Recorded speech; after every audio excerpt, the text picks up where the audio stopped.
Good morning, students. Welcome to the online lecture of class 6 science. So, today's topic is do all organisms move? In chapter number 8, we discussed the various way in which animals move. They move from one place to another and also show other body movements. What about plants? Do they also move? Plants are generally anchored in soil so that they do not move from one place to another. However, various substances like water, minerals, and the food synthesized by them move from one part of the plant to the other. Have you noticed any other kind of movement in the plant? Opening or closing of flower? Do you recall how some plants show movement in response to certain stimuli? Yes, we have seen this activity. We also have some non-living things moving. Of course, a bus, car, a small piece of paper, clouds, and so on. Is there something different in this movement from the movement of the living being? So let's see what is the difference. There is such a variety of living organisms, right? But all of them show some common characteristic. As we have discussed, yet another common characteristic is that living beings die. Because organisms die, particular type of organism can survive over thousands of years only if they reproduce their own kind. One single organism may die without ever reproducing, but the type of organism can exist only if there is reproduction.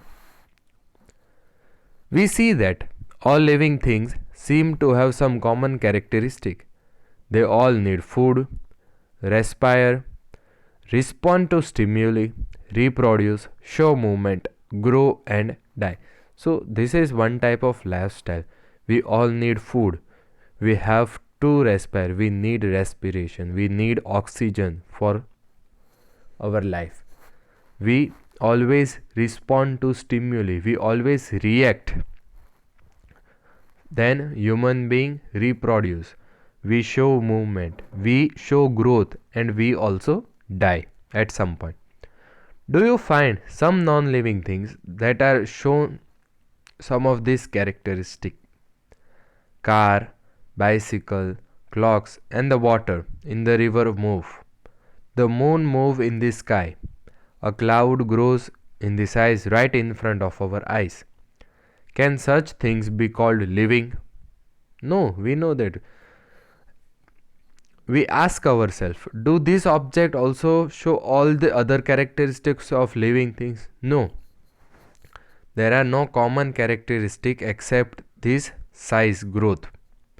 In general, something that is living may have all the characteristics that we have discussed, while non-living things may not show all these characteristics at the same time. Okay. Human beings need food, respiration, reproduction, movement, growth and die. But here the example of car. Car does not show growth.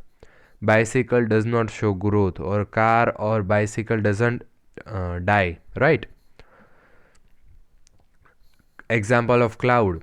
It shows growth, but it does not need food any kind, right? So there may be some of the difference between living and non-living thing. Is this always true? Do we always find that living things definitely show all the characteristics of living that we have discussed? Do we always find that non-living thing may show one of these characteristics and never all of them? To understand this a little better, let us look at a specific example. Consider any seed, say mung. It is living? No. It can stay in a shop for months and not show movement, any growth or some of the other characteristic of life. However, we bring the same seed and plant in the soil, water it and it turns into the whole plant. Did the seed need food?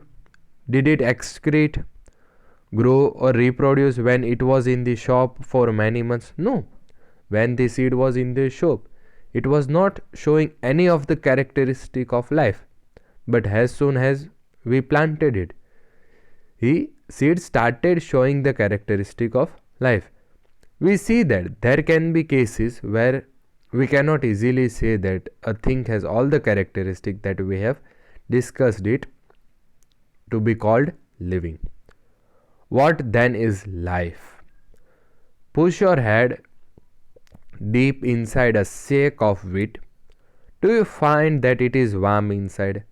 If you will try, you will see that you will feel warm inside.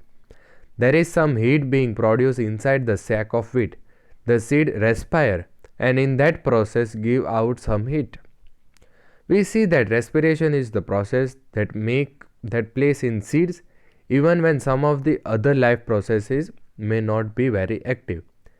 It may not be very easy to answer our question, what then is life? However, looking at the diversity of living beings around us, we can conclude that life is beautiful. So here we end our today's lecture and our chapter is also finished. In the next lecture, we will start another chapter. Thank you.